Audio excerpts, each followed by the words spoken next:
Assalomu alaykum. Sharq Trading Online akademiyamiz a'zolari, bizni ijtimoiy tarmoqlar orqali kuzatayotganlar va bevosita YouTube kanalimizga obuna bo'lganlar, ko'pchilikning talablari, so'rovlariga ko'ra yangi tradingga kirib kelgan insonlar aslida nimadan boshlash kerak degan savolni berishdi.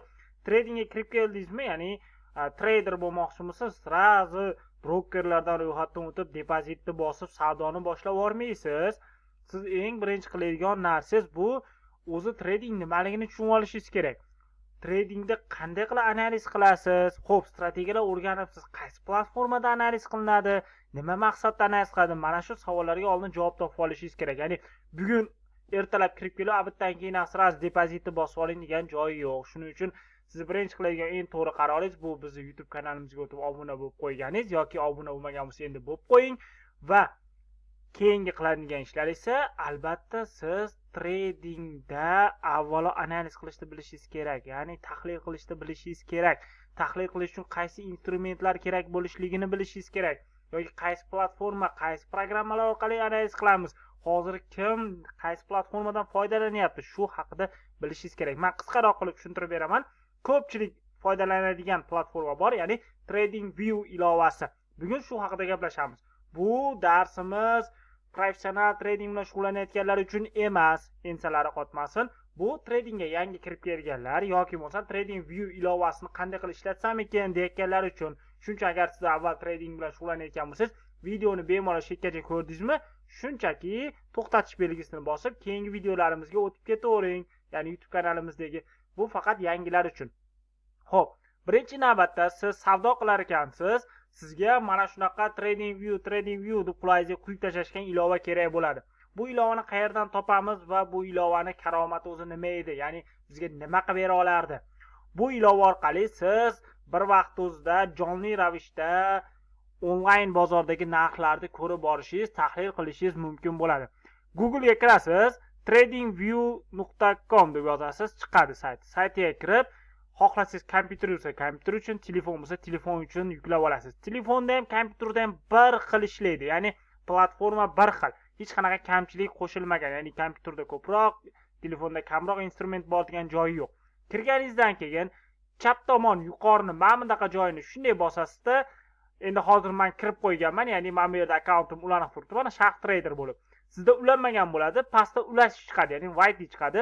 White ni bosasiz, registratsiyadan o'tasiz.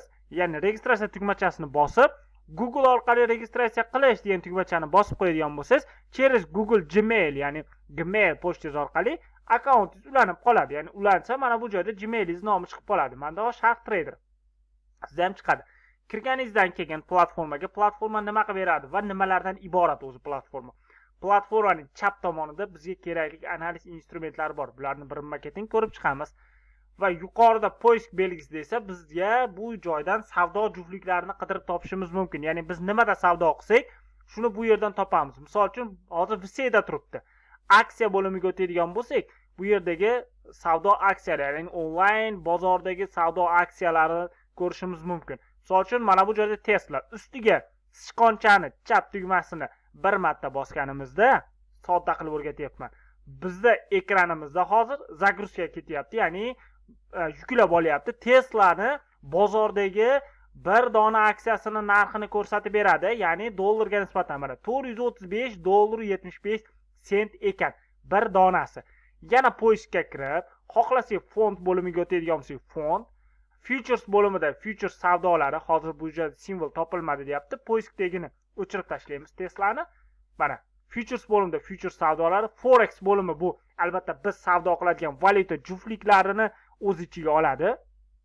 Kriptovalyuta bo'limida mana kriptovalyuta narxlari, agar siz ma'lum bir kriptovalyutani qidirmoqchi bo'lsangiz, poiskga yozasiz, bo'ldi. Indeks bo'limlari, obligatsiya bo'limlari va ekonomika, iqtisod bo'limlarini tashkil topgan. Doimo VSga o'tkazib olasiz va misol uchun hamma tradingga kirib kelganlar nima deydi? Ya'ni tillada savdo qilib tezroq boyib ketishni xohlaydi. Shuning uchun tilla juftligini ko'ramiz. Mana How USD. Mana boshida turibdi. Ko'p foydalanganim uchun sizda chiqmasligi mumkin yangi bo'lsa. Shunchaki poiskga How USD, ya'ni How bu oltin, USD dollar parasi deb yozsangiz, har xil How USDlar chiqadi. Ya'ni Oanda, Forex.com, TVC, Capital.com, Fixing bular nimasi bilan farq qiladi? Bular sizga naqdni uzatib beradigan onlayn platformalar, ya'ni OANda bor, kattakon birja, bu sizga narxni to'g'ridan to'g'ri uzatib beradi. Forex.com ham juda ham yaxshi ishlaydi. Men ko'proq OANda ishlayman. Ya'ni OANda internet tez bo'lsa, narx juda tez o'zgaradi-ku bozorda. Sizga tezroq ko'rsatib beradi real grafikni. Ya'ni real grafikni ko'rsatib beradi. Aynan bozordagi. Ustiga bir marta bosadigan bo'lsak, bizda mana tillarni narxi kelib chiqdi. Endi mana bu joy nima edi 5 minutlik desangiz, bu time frame hisoblanadi. Ya'ni mana bu har bitta switchani ochilish va yopilish vaqti hisoblanadi. Hozir 5 minutlikda turibdi. Xohlasangiz buni biz 15 minutlikka o'tkazadigan bo'lsak, mana switchalarimiz o'zgardi. To'g'rimi? Rangi, shakli, shamoyili o'zgardi. Ya'ni mana bu har bitta switchamiz, ya'ni har bitta mana shamchalarimiz, yapon shamchalarimiz 15 minutlik bo'lib qoldi. Ya'ni har bittasi mana 15 minutda. Ko'rib turibsizlar, mana pastda time framelarimiz o'zgaryapti. 20:15, mana 20:00, ya'ni 15 minut. Yashil shamchamiz bu narx pastda ochilgan, mana bu qismda. Mana bu tepa qismda, tana qismida yopilgan degani, ya'ni narx o'sib yopilgan 15 minutda. Shuning uchun yashil. Qizil shamchalar esa narx tevada ochilgan, ya'ni shamchaning ustki qismida, pastda esa mana bu tana qismida yopilgan degani, ya'ni qizil bo'lib yopilgan, ya'ni bu joyda narx selga ketganligini anglatadi. Mana bu soyalar esa, ya'ni ipga o'xshab uzun turgan narsalar, bu narx shu yerga kelib qaytib ketgan orqaga. Tushundingizmi? Ya'ni soya qoldirgan degani. Siz bu narsani o'zgartirish imkoni bormi? Siz bor, ya'ni qanday qilib mana bu joyda time frame da oldidagini bossangiz, bizda hozir yaponskiy switcher turibdi. Ya'ni ko'p treyderlar shundan foydalanadi. Sizda bu liniya ko'rinishda ham bo'lishi mumkin mana. Narxni biz liniya ko'rinishda ham ko'rishimiz mumkin. Ya'ni liniya ko'rinishda narximiz o'sib ketyapti, ya'ni turli xil. Endi bunda savdo qilish, analiz qilish biroz murakkab bo'lganligi uchun ko'pchilik shunday ustiga bosadi-da, yaponskiy switcherga o'tib oladi. Ya'ni narx tushyaptimi, ko'tarilyaptimi, bu yerda yaqqol ko'rishimiz mumkin. Ya'ni narximiz qizil bo'lsa, bu tushyapti, yashil bo'lsa ko'tarilyapti. Va bu joyda indikator bo'limi bor. Indikator nima edi? Bu indikator bizga narxning oldindan qayerga borishi mumkinligini taxmin qilib beradi. Ya'ni o'tmishga qaraydi va taxminan aytib beradi. Bu yerda turli indikatorlar bor. Ya'ni xohlaganingizni tanlaysiz. Misol, tex analizga kirasiz, mana indikator. Misol uchun ustiga bir marta bu indikatorni bosib qo'ysangiz, mana pastda indikatorlar paydo bo'ladi. Buni yo'qotish uchun esa shunchaki mana bu joydan udalay tugmachasini bosib qo'yasiz, yo'qoladi. TradingView'da bepul versiyasida bir vaqt o'zida ikkita indikatorda ishlatishingiz mumkin. Ya'ni bitta bosasiz, mana ikkinchisini ham bosdik, yana ulandi, mana uchinchisini bosaman desam, pulli versiyani sotib ol deyapti. Bizga pulli versiyani kerak yo'q, shunchaki indikatorimizni o'chirib tashlab turib, yangisini qo'yishimiz mumkin. Eslatib o'taman, hech qaysi indikator 100% savdoni kafolatlamaydi. Chap tomonga o'tamiz. Chap tomonda nima instrumentlar bor? Birinchi bo'limda bu liniya trendi, ya'ni trend liniyalar tortish. Ustiga bir marta bosib, shunchaki sichqonchani bitta bosib, mana bundaqa turli xil liniya trendlarni tortishimiz mumkin. Bu albatta trend analizda kerak bo'ladi, o'rganib olinglar. Mana buni liniyaning rangini o'zgartirmoqchi bo'lsak, mana bu joyga kirib xohlagan rangimizni qo'yamiz. Qalinligini esa mana bu joydan belgilaymiz. O'chirib tashlash esa udalay tugmachasini bosamiz. Bu joyda, ya'ni birinchi bo'limimiz bu liniya trend, ya'ni turli xil trend liniyalar tortish, gorizontal liniya tortmoqchi bo'lsak, olib boramiz, ustiga qo'yamiz, bo'ldi. Ustiga bosib xohlagan joyimizga ko'chirishimiz mumkin. O'chirib tashlamoqchi bo'lsak, udalayni bosamiz. Ikkinchi bo'limimiz esa Fibonacci'lar bo'limi. Turli xil Fibonacci'lar bor. Bu yerda eng asosiy ishlatadigan Fibonacci'miz bu birinchi, ya'ni klassik Fibonacci hisoblanadi. Mana bu Fibonacci'ni qanday qilib ishlatish keyingi darslarda, aynan Fibonacci darsida ko'rib chiqamiz birgalikda. Uchinchi bo'limimizda esa turli xil shablonlar mavjud, ya'ni pattern shablonlari. Bulardan ham alohida dars orqali ko'rib chiqamiz. To'rtinchi bo'limimiz esa bu длинный va kороткий pozitsiya, ya'ni bayga va selga ochilgan pozitsiyalarni o'lchash, prognozlar qilish bo'limi hisoblanadi. Mana bundaqa, ya'ni bayga ochsak, stop lossimiz nech punkt bo'ladi, take profit nech punkt, ya'ni o'lchab beradi. Keyingisi esa bu marker bo'limi, ya'ni chizishingiz mumkin. Biror narsani belgilamoqchi bo'lsangiz, mana bunday qilib chizib, turli xil, ya'ni bu PowerPoint emas yoki bo'lmasam Paint bo'limi emas, rasm chizib yurmaysizlar, shunchaki belgilab olgani o'zlaring uchun. Xo'p, nimanidir o'chirib olmoqchi bo'lsangiz, ustiga bosasiz, o'chadi. Eng pastda mana bu udalit bo'limiga kirib, udalit obyektni bossangiz, hammasi birdaniga o'chib ketadi. Keyingi bo'limi esa text bo'limi, ya'ni tekst ustiga bosib, bunday qilib bossalaring, xohlagan yozuvlaring, misol uchun sell, buy deb yozsalaring bo'laveradi. O'chirib olmoqchi bo'lsalaring, udalitni bosasizlar. Keyingi bo'limimizda esa bu ikonlar, ya'ni turli xil stikerlar ishlatib qo'yishlaring mumkin, ya'ni analiz qilayotganlarni o'zlaringga eslatma bo'lishi uchun belgilab qo'ysalaring bo'laveradi. Undan keyingisi bu lineyka bo'limi. Bu lineyka bo'limida biz mana bunday qilib lineykada o'lchashimiz mumkin. Necha punkt yurdi, necha foiz yurdi narx, qayoqqa yurdi, shuni bemalol birgalikda, ya'ni o'zingiz foydalanib o'lchashingiz mumkin. Va qolgan bo'limlar ham biz foydalanadigan asosiy bo'limlar hisoblanadi. Eng asosiylari shu yuqorida sizlarga sanab o'tgan bo'limlarimiz. Pastda esa udalet hisoblanadi, ya'ni udalet qilib olish. Simvollarni almashtirmoqchi bo'lsalaring, shunchaki chap tomon yuqoridagi poyistga kirib, istalgan simvolda, misol uchun yevro dollarni tanlamoqchisiz. Yevro dollar deb yozasiz, ustiga bir marta bosib qo'yasiz, grafik avtomatik o'zgaradi. Time frame'larni esa M15 turibdi, istalgan time frame'ga qo'yib analiz qilishlaring mumkin. Trading View'da eng afzal tomoni bizga bepul tarzda hozirgi vaqtda real vaqt rejimida bozorda yevroning dollarga nisbati, tilloning dollarga bo'lgan nisbati yoki boshqa savdo juftliklarini, o'zaro valyutalarni yoki bo'lmasa boshqa aksiya, obligatsiya, kriptovalyutalar narxlarini bizga bepulga taqdim etib beradi. Ya'ni real vaqt rejimida biz bozorda ko'rib turamiz.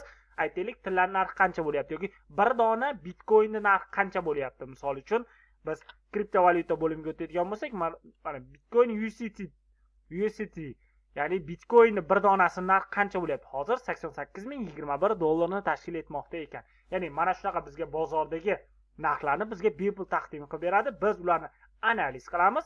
Grafik analizimiz bor, switch analizimiz bor, indikator analizlarimiz bor, trend analizlarimiz bor.